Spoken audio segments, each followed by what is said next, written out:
It's about just staying present through the breath to what you're experiencing.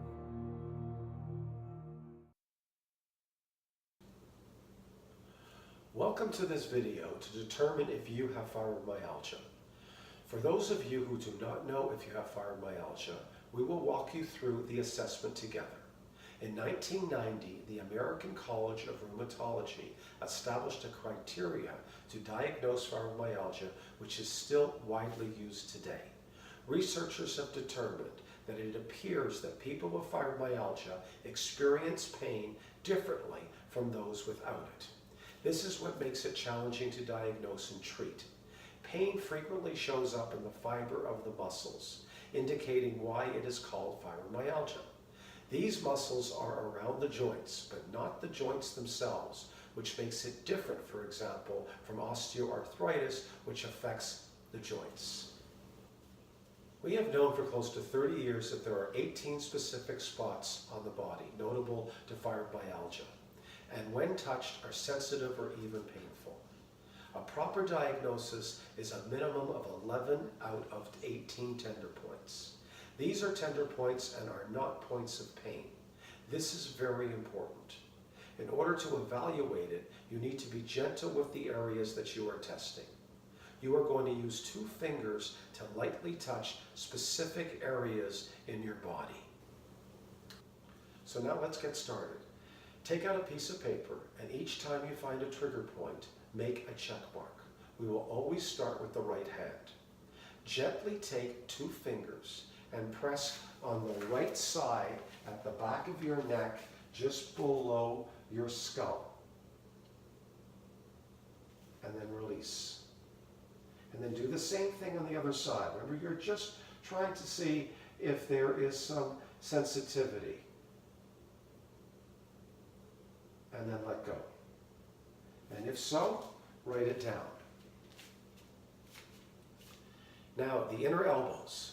Take 2 fingers from your right hand and gently press slightly below the crease of your elbow on your forearm towards the outer side of your arm.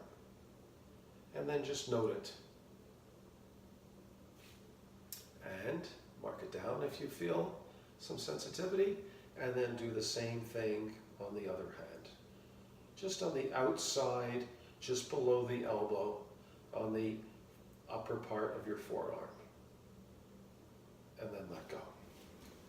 Now we're going to check the front of your neck. So take 2 fingers again and place it well above your collarbone on the right side of your larynx. And then just gently press, and I feel it here as I feel it in many of the places we've already checked and will check soon. And then just bring your hand down. And then just do the same thing, just gently pressing, creating a little bit slight pressure, and then let go.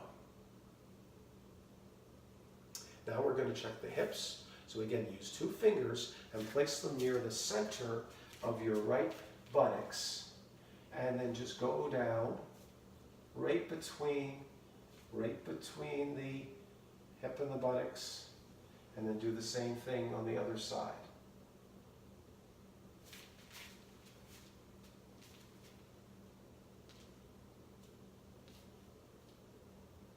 Now we're going to do the lower back. Take 2 fingers to the very top center of your right buttocks at the bottom of your lower back. So just start at the center of your right buttocks and then just go up towards the center and then just press gently and then note it if you feel very tender there. And then do the same thing on the left side. And you might just mark it once, you might mark it twice if you feel it in both. And then release. Your knees. Take 2 fingers to the inside part, just above each knee. And just press gently and feel if it's sensitive. And then do the same thing. Of course, you don't have to stand on one foot to do this, like I'm doing it. And then just check to see if it feels sensitive or not. And then note that, either knee or both knees.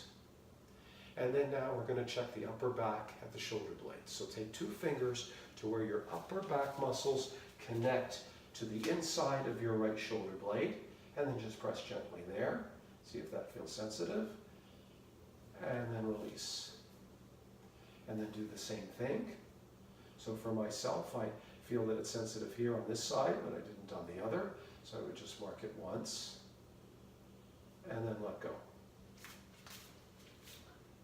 And now the top of your shoulders, just above each shoulder, approximately halfway between the end of your shoulder and the bottom of your neck.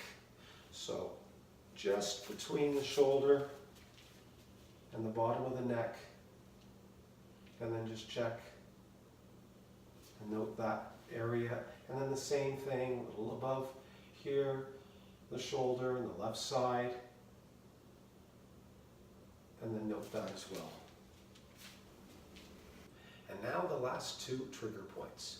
Take 2 fingers a few inches to the right side of your sternum and a few inches below your collarbone, near your second rib. And then just note if you feel tender there. And then do the same thing, just a couple of inches below the collarbone, a few inches over to the left of your sternum, and then just note if you feel sensitive there. And you've now completed your assessment. How did you do? If you have a minimum of 11 trigger points, then you have fibromyalgia, and it's important that you develop a personalized yoga practice, and that fibromyalgia affects everyone differently. Even if you just do 10 minutes a day, that's over an hour a week. What is most important is that you develop a daily practice, however brief the practice is. Studies have shown, along with my own personal and teaching experience, that those suffering with fibromyalgia should develop a practice that combines both gentle and restorative yoga with breathing exercises.